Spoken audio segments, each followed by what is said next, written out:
1988 жылы қызының туған күні кешінде орта жастағы Одей Су есімді ер адам қоғамдық орындарда мас күйінде жүргені және бұзақылық жасағаны үшін тұтқындала. Оны досы Йо Жуан кепілдікпен босатып алады. Кейін Одей Су қызына қоңырау шалып, оны күтуін өтінеді. Алайда үйіне жете алмай, аяқ астынан ғайып болады. Тек қызына арналған сыйлығын ғана қалдырып кетеді. Кейіннен Одей Су өзін терезесі жоқ қонақ үй бөлмесіне қамалып қалған күйде табады. Оның кімдер тарапынан не үшін ұрланғанын білмейді. Оған тамақты есіктегі шағын люк арқылы береді. Ал шашын қиып, киімін ауыстырып немесе бөлмені тазалағанда, оны үнемі газбен есінен тандырып отыра. Сырт әлем туралы жалғыз ақпарат көзі теледидар ғана. Бір күні ол әйелінің Ким Джайунның өлтірілгенін естиді. Қылмыс орнында оның қаны мен саусақ іздері табылғандықтан, ол басты күдіктіге айналады. Осы кезде Одей Су елестер көре бастайды. Айлар мен жылдар өткен сайын ол есінен танып, бірнеше рет өз-өзіне қол салуға тырысады. Бірақ әр жолы оны қайта тірілтіп ала. Бұл жағдайдан әбден шаршаған Одей Су күнделік жаза бастайды.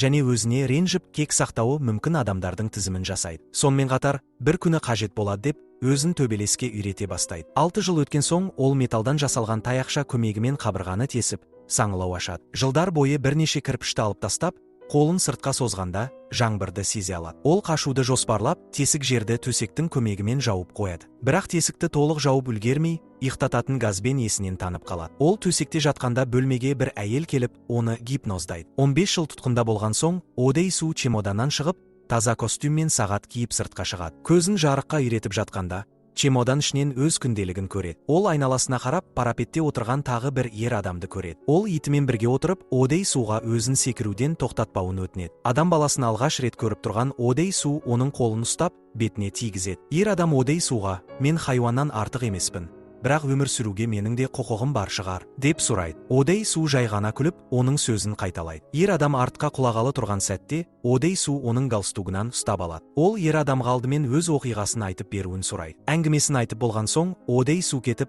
күнделіктерін алып алады. Өзіне неге өлу қажет екенін айтқысы келген ер адамға назар да аудармайды. Ол ғимараттан шыққанда, әлгі ер адам көлік үстіне құлап қайтыс болады. Қала ішінде жүріп, не істеу керек екенін ойластырады. Өзі әлі де әйелі өлтірілген іс бойынша күдікті болғандықтан, туыстарына немесе достарына хабарласудан аулақ жүреді. Көшеде бір топ жас жігіттерге кезігіп, өз жекпе-жек дағдыларын сынап көреді. Жалаң қолмен оларды жеңіп, қалада серуенін жалғастырады. Бір кезде теңіз тағамдары мейрамханасының алдында отырғанында, үйсіз адам оған ұялы, телефон мен ақша толы әмиян бере. Ол Одей Суға ештеңе сұрамауын, өйткені өзі де ештеңе білмейтінін айтады. Әмиянды қарап шыққан соң, Одей Су суши барға кіріп, оған тірі бірдеңе әкелуін сұрайды. Кейін ол бұл серверді бұрын теледидардан аспаздық байқауда көргенін таниды. Телефоны шырылдағанда, бірден көтеріп, қоңырау шалған кім екенін сұрайды. Телефонның ар жағындағы адам оның жаңа костюмі ұнады ма деп мазақтайды. Одей Су оны кім ұрлап, не үшін қамап ұстағанын білгісі келетінін айтады. Бірақ бейтаныс адам өз кім екенін маңызды емес деп, Одей Суға өткеніне назар салып,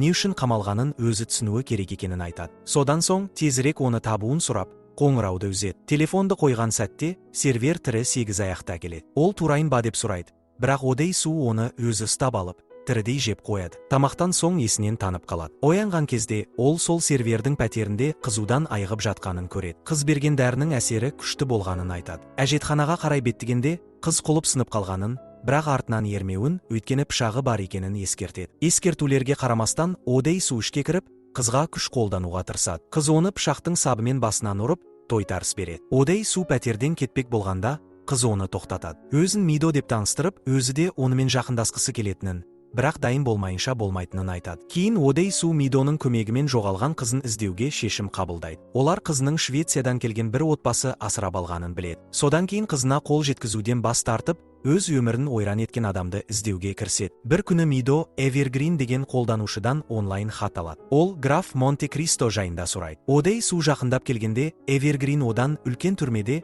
қалай өмір сүріп жатқанын сұрайды. Мидо ол адаммен біраз уақыт бойы суши туралы сөйлесіп жүргенін айтады. Одей Су Мидоға Эвергрин мен интернет арқылы хат алмасқаны үшін сенбейтінін түсінеді. Сондықтан ол өз ұрлаушыларын жалғыз өзі табуға бел буады. Көп ұзамай ол тұтқында болған кезінде тамақ жеткізген мейрамхананы анықтайды. Тамақ жеткізушіні аңдып, өзі қамалған ғимаратқа дейін барады.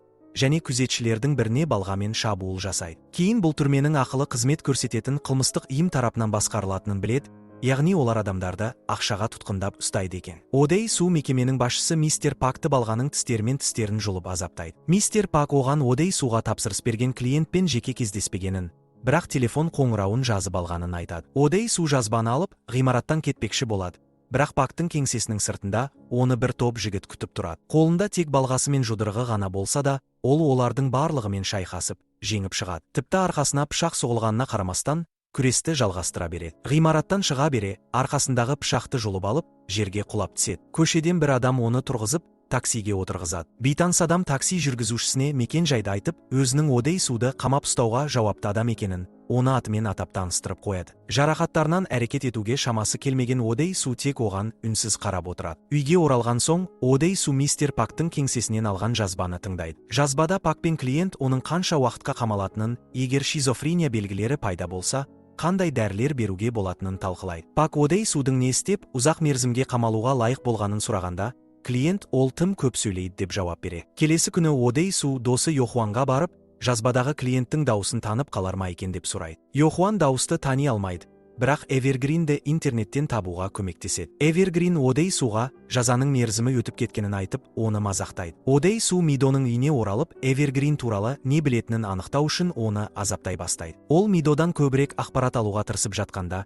Йохуан қоңырау шалып, Эвергриннің шын есімін анықтағанын айтады. Оның шын аты Судия, және ол Мидоның пәтерінің тура қарсындағы үйде тұрады екен. Одей Су бірден сол жерге жүгіріп барады, және Эвергрин мен оның оққағары мистер Ханмен кездеседі. Эвергрин Одей Суға 5 күн ішінде оны не үшін қамап ұстағанын анықтамаса, Мидоны өлтіретінін айтады. Егер Одей Су себебін білсе, онда ол өз-өзіне қол салуға уәде береді. Одей Су оған шабуыл жасамақ болғанда, оққағары оны тоқтатады. Эвергрин егер оны өлтіретін болса, ешқашан шындықты білмейтінін айтады. Сонымен қатар, оның жүрек соғысын тоқтатуға мүмкіндік беретін қашықтан басқарылатын кардиостимуляторы бар екенін айтып, азаптауға тырыспауды ескертеді. Эвергрин кетуге дайындалып жатқанда, Одей Суға әйелін және қызын жоғалтқандағы азабын кекпен жең деп кеңес береді. Сондай-ақ ол Мидоның пәтерде байлаулы жатқанын және есіктің ашық екенін еске салады. Одей Су Мидоның айқайын естіп, бірден оның үйіне қарай жүгіреді. Барғанда, мистер Пак пен оның адамдарын Мидоны қорлап жатқанын көреді. Бұзақылар Одей Суды жерге жығып,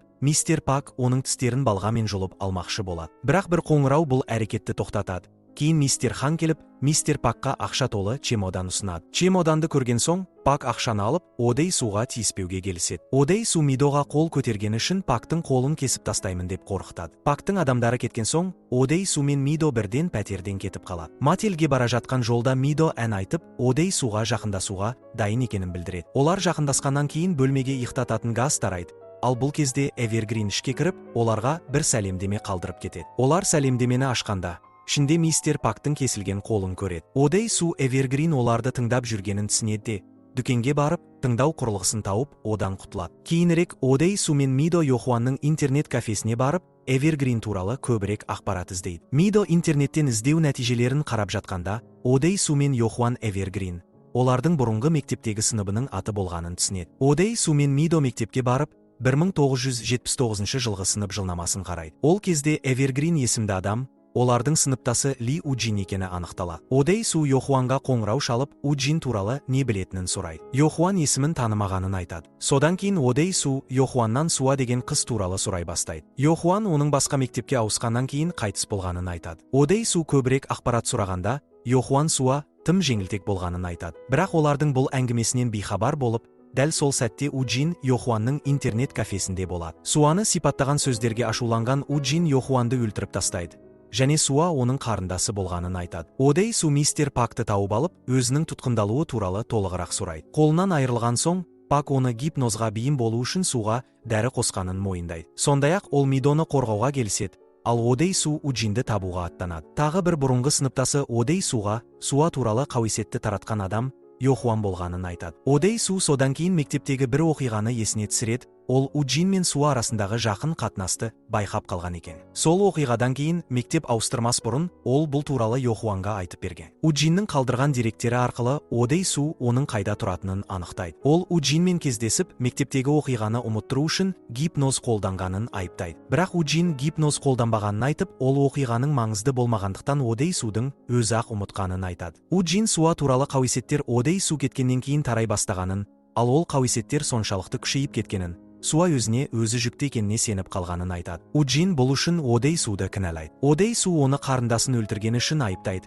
өйткені адамдар олардың заңсыз қарым-қатынасын біліп қоюынан қорыққан дейді. Бірақ Уджин бұл айыптауларды мойындамайды. Содан кейін ол қалай Одей Суды Мидомен кездестіргенін және бұл үшін гипнозшыны пайдаланғанын айтып береді. Ол Одей Суға өзінің әйелі мен қызының фотоальбомын көрсетеді. Альбомды қарай отырып, Одей Су бір сұмдық шындықты аңғарады, оның қызы өсіп Мидо болған екен. Бұл шындықты білген соң, Одей Су ашуға мініп, Уджинге шабуыл жасайды. Бірақ мистер Хан оны тоқтатады. Одей Су қатты күрескенімен, мистер Ханды жаралап үлгереді. Ауыр жарақатына қарамастан, Хан оны жеңіп, тізгінде ұстайды. Ұрыс ұзаққа созылғаннан кейін Уджин ашуланып, өзінің оққағары мистер Ханды атып өлтіреді. Уджин кейін Одей Суға мистер Пак әлі де оның тапсырмаларын орындайтынын айтады. Мистер Пактың ғимаратында Мидоға сыйлық қорабы беріледі. Оған қорапты ашу ұсынылады. Одей Су телефонмен оған үшін қарамауды, өзінен бұрын ашпауды өтінеді. Одей Су Мидоға шындықты айтпауы үшін Уджиннен жалына бастайды. Ол Уджиннің алдында тізерлеп, итше үре бастайды. Бұл оның бағыныштылығын білдіреді. Алайда Уджиннің жүрегін елжірете алмаған соң,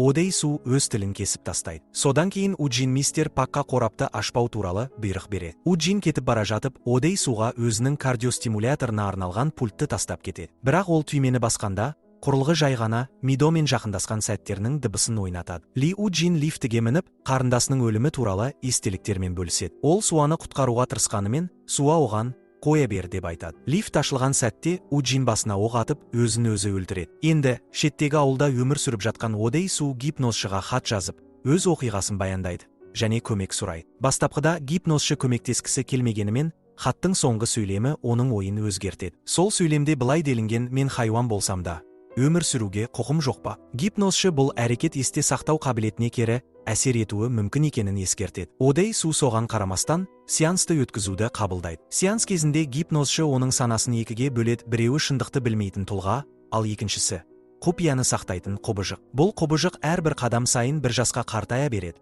Ақыры 70 жасында өледі. Кейін Одей Су қар жамылған далада жалғыз оянады. Мидо жүгіріп келіп, оны құшақтап жылытады. Ол Одей Суға махаббатын білдіреді. Одей Су бұл сөзді естігенде күлкімен жымиып, бірақ бұл жымию біртіндеп қайғы мен азапқа айналады.